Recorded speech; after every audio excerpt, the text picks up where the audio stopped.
Monsieur le Président, la France appelle la Fédération de Russie à mettre un terme à l'agression de l'Ukraine, qui tue depuis un mois des civils, dont des enfants, des personnels médicaux et des journalistes.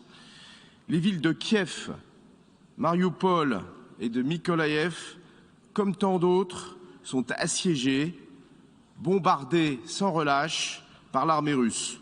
C'est un massacre et le pire est encore devant nous. 10 millions d'Ukrainiens ont été contraints de fuir, dont plus de 3,5 millions sont désormais réfugiés dans des pays voisins. La France salue la solidarité dont l'Union européenne et les États européens font preuve pour acheminer des biens de première nécessité et accueillir les réfugiés.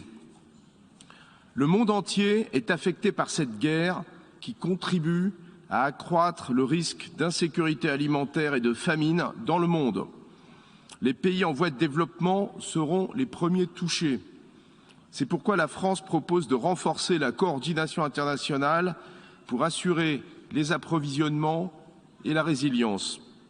La priorité absolue, c'est une cessation immédiate des hostilités et le plein respect du droit international humanitaire. La protection des civils, en particulier des populations les plus vulnérables, est impérative. Les vies, l'intégrité et l'avenir des enfants doivent être sauvegardés. Les infrastructures civiles, y compris les hôpitaux et les écoles, doivent être protégées. L'accès humanitaire doit de toute urgence être assuré.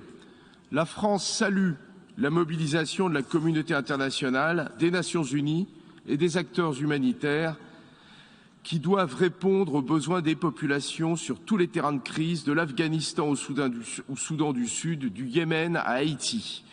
Monsieur le Président, pendant 3 semaines, la France et le Mexique ont mené des discussions de bonne foi sur un projet de résolution au Conseil de sécurité pour appeler à une cessation des hostilités et au respect du droit international humanitaire. La situation humanitaire n'a fait qu'empirer depuis lors et de nombreux États nous ont fait part de leur volonté de participer à ces efforts. C'est pourquoi nous avons transféré notre initiative devant cette Assemblée.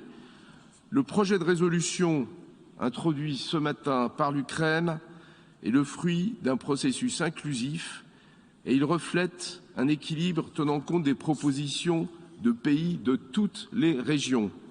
Il y a urgence à agir pour obtenir une cessation immédiate des hostilités. C'est la seule alternative pour protéger les populations.